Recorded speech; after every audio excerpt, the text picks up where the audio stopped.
God's power changes everything. God's love compels. God loves everyone and His Son changes everything. Yeah, His Son changes everything. God gives friends. God blesses abundantly. God wants everyone to know Jesus. Can you shout Jesus? God delivers. God is a living God. God calls us to more.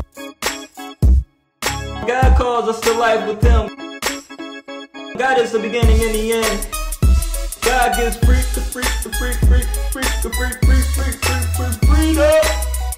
Extreme life. Extreme life. Extreme life. Leave your mark. Leave your mark. Leave your mark. Ooh. Solid. Hello everyone, happy birthday, Merry Christmas, Happy Valentine's Day, and Thanksgiving too.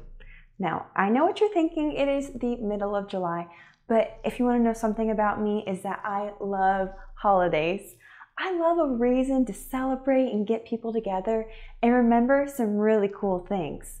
Christmas in July is a thing, right? Well, holidays, they're a time to remember about what happens in our lives. So a birthday is all about remembering that somebody's born. Christmas is that Jesus came to this earth. Valentine's Day is all about love. And don't forget about Thanksgiving. It's about being thankful for the many things God has blessed us with. Oh, and also Thanksgiving, you get to eat some turkey and some stuffing, some cranberry sauce. It is so good. It's like a feast of yumminess.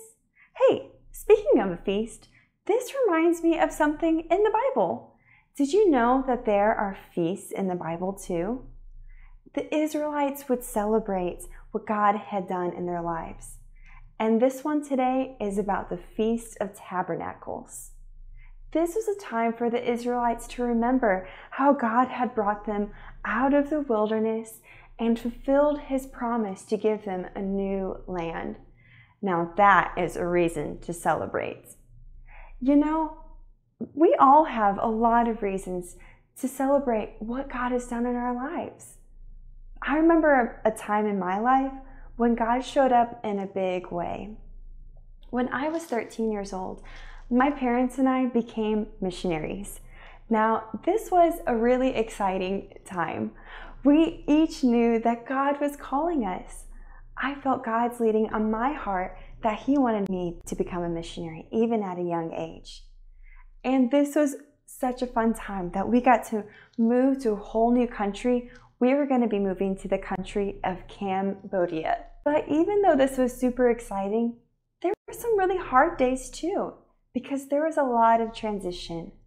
My dad, he had to sell his business. We moved into a smaller home, and so my sister and I, we were sharing rooms again. Even there were less presents under the Christmas tree. And my mom, she would sometimes cry when pieces of mail came and there were big bills that they had to pay, but they didn't have the money for. I distinctly remember too, even our kitchen cabinets looked a little more bare than they used to. I felt the sadness of my mom and dad. I felt the sadness of wondering if God was going to provide, even though we were stepping out and making this big transition to tell people about Jesus. I prayed and asked God for His help. My mom and dad, they prayed and asked God for His help, and He heard our prayers.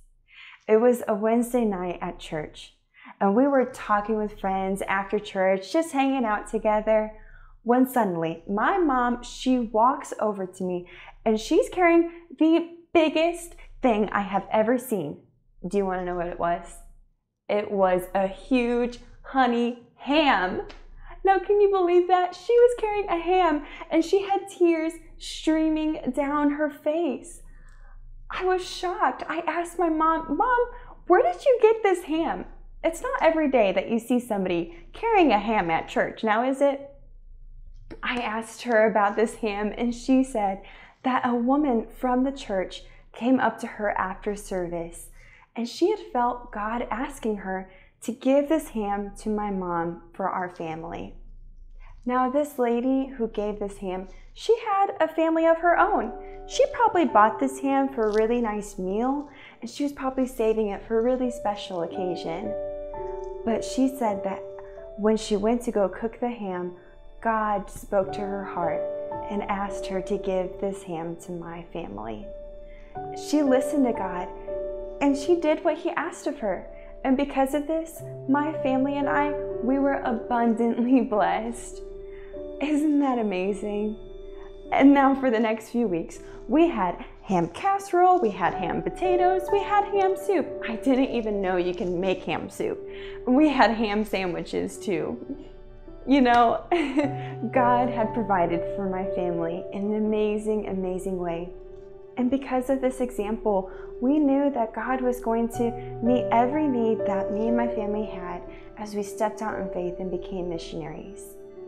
You know, how has God blessed you? Maybe you don't have a story about ham, but maybe you do have a story about how maybe somebody surprised you with a special gift, or how God answered a prayer, or maybe even how God sent a friend to give you a smile when you really, really needed one. These are all very important stories, and they're uniquely yours.